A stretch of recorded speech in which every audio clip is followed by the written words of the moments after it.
जय माता दी मेरे प्यारे दोस्तों, स्वागत है आपका हमारे चैनल में गुरु से मार्गदर्शन में। दोस्तों, जैसे कि सकट चौथ का व्रत आ रहा है और सकट चौथ पर आपको क्या नहीं करना चाहिए, आज हम आपको इसके बारे में जानकारी देंगे। दोस्तों, अगर आप हमारे चैनल से पहली बार जुड़ रहे हैं तो चैनल को सब्सक्राइब करना ना भूलें, बेल आइकन को दाब दें ताकि हम जो भी वीडियो डालें सबसे पहले आप तक पहुंच जाए। दोस्तों, हमारे हिंदू धर्म में व्रत और त्योहारों का बहुत ज़्यादा महत्व होता है। इसमें से एक व्रत है सकट चौथ का। सकट चौथ का व्रत का पर्व विशेष माना जाता है।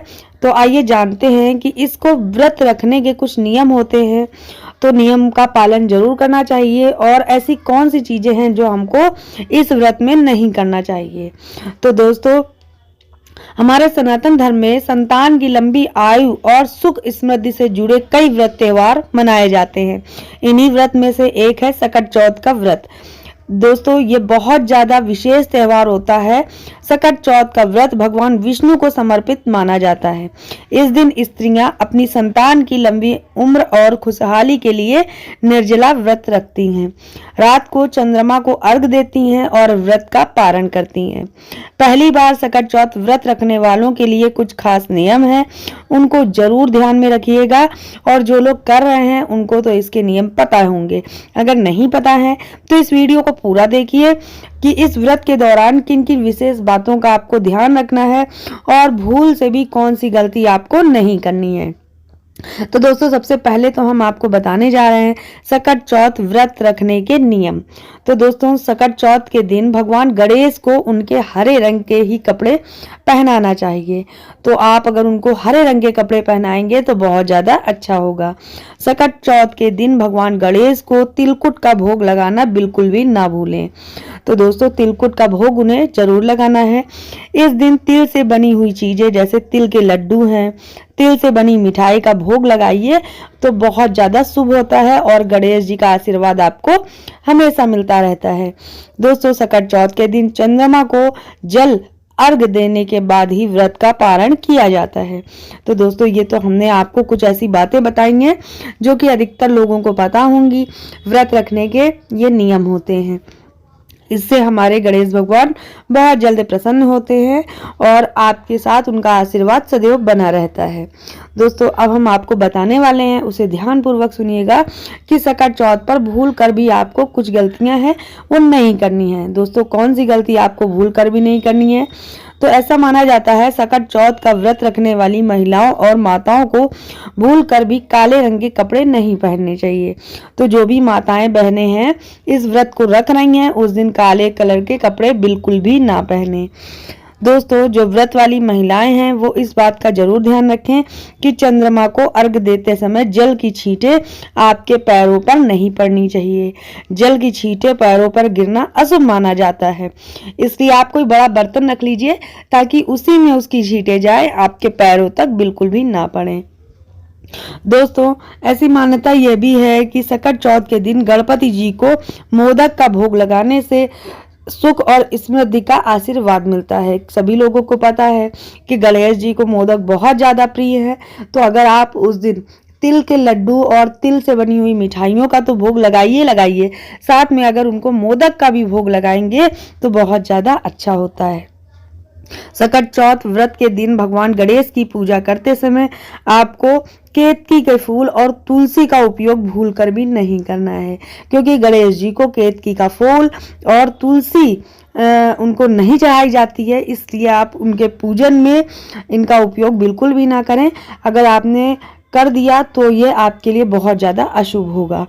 दोस्तों, सकट चौथ की पूजा में गणेश जी की खंडित मूर्ति आपको भूलकर भी नहीं रखनी है। अगर आपके घर में कोई ऐसी मूर्ति है जैसे जोरासी भी खंडित हो गई हो तो पूजा के समय वह मूर्ति आपको नहीं इस्तेमाल करनी है। आप कोई भी उनका फोटो या चित्र आप ले सकते हैं, खंडित मूर्ति का उपयोग आपको नहीं करना है। ऐसा करना शुभ नहीं माना जाता है। तो दोस्तों, इन बातों का आप जरूर ध्यान रखिएगा। सकट चौथ का व्रत की सही तिथि क्या है, आइए आपको लास्ट में वो भी बता देते हैं। हमारे हिंदू पंचांग के अनुसार सकट चौथ का व्रत हर साल माघ महीने के कृष्ण पक्ष की चतुर्थी तिथि को आता है। इस साल जैसे 2025 चल रहा है, सकट चौथ का व्रत 17 जनवरी को रखा जाएगा। तो दोस्तों 17 तारीख को इनका व्रत रखा जाएगा और आप लोग बहुत ही नियम पालन से व्रत करिए और जो हमने चीजें बताई हैं भूल कर भी उनका इस्तेमाल ना करिए। दोस्तों सकट चौथ व्रत का क्या महत्व होता है हमारे जीवन में, तो आइए इसे भी सुन लेते हैं बहुत छोटी सी लाइनों में। दोस्तों हमारे हिंदू पंचांग के अनुसार सकट चौथ को सकट भी बोलते हैं, तिलकुटा चौथ भी बोलते हैं, तिलकुट भी बोलते हैं, इस तरह से बहुत सारे नाम होते हैं, माघी चौथ होती है, इस तरह से कई नामों से हम जानते हैं।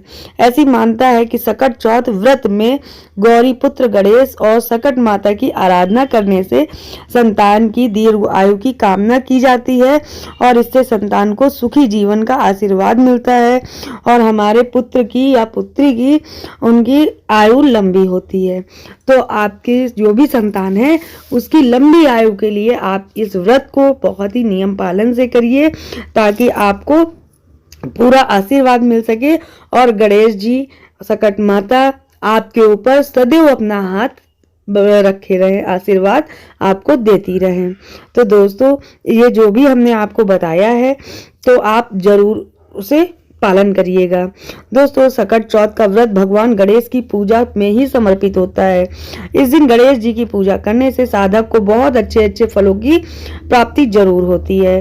दोस्तों बहुत लोग के सवाल आते हैं कि ये व्रत किसके लिए रखा जाता है, तो हमने आपको जैसे बताया कि ये अपने संतान के लिए रखना चाहिए, उससे उसकी रक्षा होती है, उसको बहुत लंबी आयु प्रदान होती है।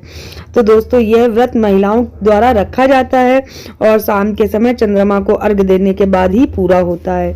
अगर आपने चंद्रमा को अर्घ नहीं दिया है तो यह व्रत आपका अधूरा माना जाता है। तो दोस्तों जैसे कि हमने आपको सभी नियम बताए हैं तो आप इसे जरूर से जरूर करिएगा। दोस्तों सकट चौथ व्रत का शुभ मुहूर्त भी आपको हम बताए देते हैं कि पंचांग के अनुसार इस साल सकट चौथ का व्रत 17 जनवरी, जैसे हमने आपको तारीख बताई है 17 जनवरी को है। इस दिन सुबह 8:34 से लेकर सुबह 9:53 तक बहुत अच्छा मुहूर्त है जो कि इसे लाभ मुहूर्त बोलते हैं। इसके साथ ही अमृत मुहूर्त सुबह 9:53 से 11:12 तक रहने वाला है। इस मुहूर्त में गणेश जी की अगर आप पूजा करेंगे तो बहुत ज्यादा अच्छा है।